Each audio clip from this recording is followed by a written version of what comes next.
સુઈગામના લોકોને ઘર વખરી અને પશુ મૃત્યુ સહાયમાં અન્યાય થતાં હલ્લાબોલ.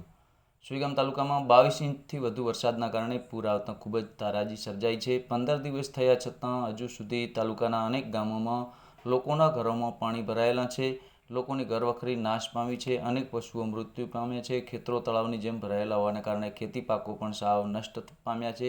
આવી વિકટ પરિસ્થિતિનું મુખ્યમંત્રી ભૂપેન્દ્રભાઈ પટેલે સ્થળ નિરીક્ષણ કર્યું છે અને તંત્રને કામે લગાડ્યું છે, પરંતુ જવાબદાર તંત્રની વાલાદવલાની નીતિ અને ઢીલી કામગીરીના કારણે હજુ સુધી પૂર પીડિતોને કેશડોલ, ઘરવખરી, પશુ મૃત્યુ સહાય, પાક નિષ્ફળ, જમીન ધોવાણ કે મકાન સહાય જેવી કોઈપણ પ્રકારની સહાય તાલુકાના તમામ લોકોને મળી નથી.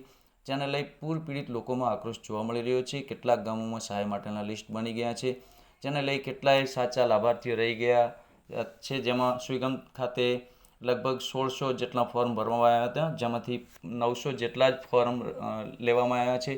જેને લઈ ઘરવખરીમાં નુકસાન થયેલા લોકોએ સુઈગામ ખાતે પ્રાંત કચેરીએ ધસી આવી અને તાલુકા વિકાસ અધિકારી અને સુઈગામ પ્રાંત કલેક્ટરને લેખિત રજૂઆત કરી અને ઘટતું કરવા માટેની અને ઘરવખરીમાં જેને પણ નુકસાન થયું છે એવા તમામ લોકોનો સમાવેશ કરવા માટેની સુઈગામ પ્રાંત કલેક્ટર અને મામલતદારશ્રીને લેખિત રજૂઆત આપી માંગ કરવામાં આવી છે.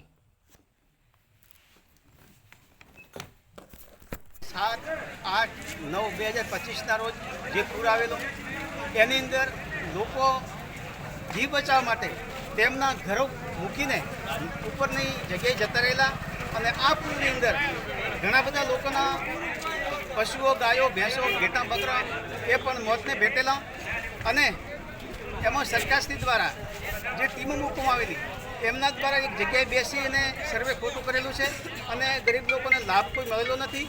તેમજ એમાં પશુઓની અંદર વાલા દવલાની નીતિ અપનાવી અને એમના જે લાગતા વળગતા છે એમને લાભ કરાવેલો છે. જે ગરીબ લોકો હતા એમના જે પશુઓ મરે એમને કોઈ આજ સુધી કોઈ સહાય આપેલી નથી. તેમજ જે ઘરવખરી અને એમાં પણ નામો સામેલ નથી. તેમજ સોઈગામના 2022 રેશન કાર્ડ ધારકો છે, જેમાંથી ફક્ત ને ફક્ત 920 કાર્ડ ધારકોને સહાય આપેલી છે. જે પૂરનું પાણી છે એ આખા સમગ્ર ગામમાં આવેલું હતું કે એક જગ્યાએ. એટલે દરેકને આખા ગામ લોકોને આ જે સહાય છે એ મળવી જોઈએ અને જો આ સહાય નહીં મળે તો અમે ગાંધીજી માર્ગે પણ જઈશું અને એ બાબતે અમે આજે ટીડીઓ સાહેબને તેમજ પ્રાંત સાહેબને પણ મળીને રજૂઆત લિખિતમાં કરેલી છે અને અત્યારે અમારી સાથે 600થી 700 માણસો આવેલા છે, જેમાં મોટાભાગના ગરીબ માણસો છે, સાચા છે, એમના હૃદયમાં કોઈ એવું નથી કે મફતનું લેવું. એટલે પ્રાંત સાહેબે પણ અમને એક સાંત્વના આપેલી છે કે ગરીબ લોકોને અન્યાય નહીં થવાતું, છતાં તંત્ર દ્વારા કોઈ કાર્યવાહી કરવામાં નહીં આવે, સર્વે કરવામાં નહીં આવે તો ગામ લોકોને ન્યાય મળે એટલા માટે નામદાર ગુજરાત હાઈકોર્ટની અંદર પણ અમે ટૂંક સમયમાં અરજી કરવાના છીએ, જેના કારણે જે ગામ લોકોને જે મૂળભૂત હક છે એ નુકસાન થાય, એ નુકસાન ન થાય, અન્યાય ન થાય એના માટે સમગ્ર ગ્રામ લોકોને સાથે રાખી અમે હાઈકોર્ટમાં જવાના છીએ. વરસાદને કારણે જે પૂરને પાણી આવ્યું હતું એ વખતે પણ તમામ સોઈગામની જનતા પૂરના પાણીમાં બેઠી હતી અને સોઈગામની ચારે તરફ પાણી પણ ભરાઈ ગયેલું હતું. એ ટાઈમે સીએમ સાહેબનો પણ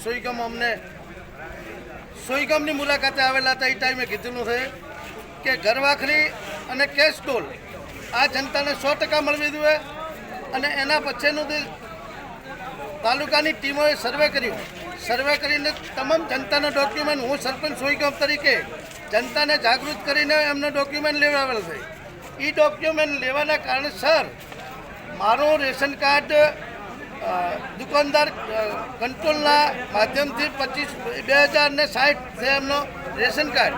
તો કદાચ સરકારી કર્મચારીઓમાં 100 કે 200 કે 300 એને બદલે મારું સર્વે ઘરવાખરીની અંદર જે ફોર્મ ઉઘરાવેલા છે એની અંદર 917 ફોર્મ આવેલા છે. બાકીનો ફોર્મ અમારા એ ટાઈમે કર્મચારીઓ જે કામગીરી કરતા હતા, ઓનલાઈન ચડાવતા હતા, એમનું ડોક્યુમેન્ટ જોઈને ચકાસણી કરતા હતા. એમાં 6 માણસો જ એમના હતા.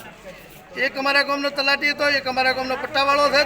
તો મને જાણ કરવી જોઈએ કે ભાઈ ફોર્મ પાછા બારા કાઢે છે તો હું તાત્કાલિક મારી જનતાનું ટેલી કરી અને હું એ રીતે વર્તન કરો.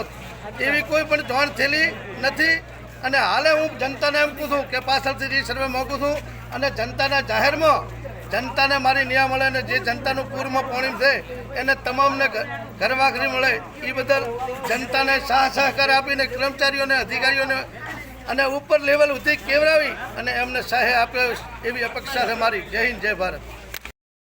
હું છું આ પત્રકાર મિત્રોને કે જે અહીંયા પબ્લિક ભેગી થઈ છે એમના માટે જે અન્યાય થયો છે એ ઘરવખરી માટે જ થયો છે અને એમાં જે 100% સરકારના આદેશ હતો એમાં એમણે શોર્ટિંગ કર્યું છે, ફોર્મના ઉઘરાવી લીધા છે અને પાછળથી શોર્ટિંગ કર્યું છે. અમુકને મળ્યા છે અને અમુકને નથી મળ્યા. એના માટે આ લોકો ભેગા છે. એમાં ઘોર અન્યાય થયો છે. એના માટે આ પબ્લિક ભેગી થઈ છે. એમને ન્યાય મળે એ જ આ તંત્રને રજૂઆત. આભાર. પછી અમારો ઊંટ મરી જાય એટલે અમે ફોટો પાડી અને આપેલો, પણ એનો કોઈ જવાબ આવ્યો નથી. અને પુરાવો આ ભાઈ રહ્યા ને આ પુરાવો છે. અને પંચાયતના ટ્રેક્ટરથી તણાવી અને અમે બારો નાખ્યો છે, તો એનું અમને કોઈ વળતર મળી નથી. અમારા 100 થી 150 ઘર રાવળ, કલાળ, ઉડ 150 ઘર છે.